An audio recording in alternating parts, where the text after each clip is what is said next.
మీ business ఏదైనా మీ ఊర్లో promotion చేయాలంటే అది సుమన్ టీవీతోనే సాధ్యం. ఇప్పుడే సంప్రదించండి. గతంలో ఆ రోజున్న ముఖ్యమంత్రి ఫోటోల పిచ్చితో పట్టాదారు పాస్ పుస్తకాల మీద కానీ తన ఫోటోలు వేసుకున్నాడు. అదేవిధంగా హద్దురాల మీద తన పేరు బొమ్మలు వేసుకొని ఖజానాకి నష్టం కలిగించాడు.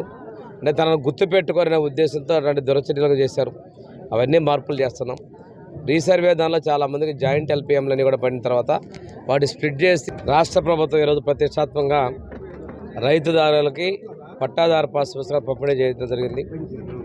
ఈ జిల్లాలో ఈరోజు మన కలెక్టర్ గారు రాజాబాబు గారు నేను పల్లూరు మండలం వెల్లటూరు గ్రామంలో పంపిణీ చేయడం జరిగింది.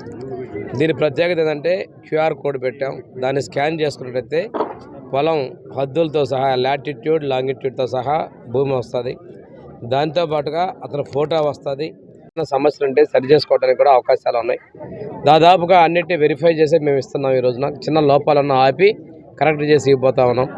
రెండవది, ఈరోజు భూములకు సంబంధించినటువంటి అగ్రిమెంట్ మీద ఉన్నటువంటి వాళ్ళకి మనం సాదా బైనామాలు, అదేవిధంగా శివాజీ జమీందారుగా ఉన్నటువంటి వాటిని ఆన్లైన్లో సమస్యలన్నిటి కూడా మనం చొరవ తీసుకొని చేసేటువంటి పరిస్థితిగా ఉన్నాం. ఈరోజు రెవెన్యూ క్లినిక్ల అనే కొత్త విధానం ద్వారా కింది స్థాయి వీఆర్ఓ దగ్గర నుంచి కలెక్టర్ దాకా ఒకే వేదిక మీద కూర్చొని సమస్యలు పరిష్కారం చేసే పరిస్థితిని శ్రీకారం చుట్టాం మన సోమవారం నుంచి. దీన్ని భవిష్యత్తులో నియోజకవర్గాల వారీగా కూడా చేపట్టమని కలెక్టర్ గారికి చెప్పడం జరిగింది. అది కూడా అమలుపరుస్తాం. వీలైనంత వరకు రెవెన్యూ సమస్యలు చెక్ పెట్టాలని చెప్పేసి ప్రభుత్వం నిర్ణయం చేసింది. అంతేకాకుండా ఫ్రీ హోల్డ్ అనే పేరు పెట్టి ఆ ఫ్రీ హోల్డ్లో కొంతమంది తన లబ్ధి కోసం భూముల్ని కొనుగోలు చేసిన దానిలో కూడా ప్రకాశం జిల్లా ప్రథమ వరుసలో ఉన్నటువంటి దురదృష్టకరం.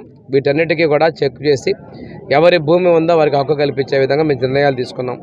అంతేకాకుండా ఈ రోజున ఇటువంటి భూముల్లో చాలామంది ఒకరి భూములు ఒకరు ఎక్కించుకున్నటువంటి సమస్యలు కూడా చెక్ చేసే విధంగా మేము నిర్ణయాలు తీసుకుంటున్నాం.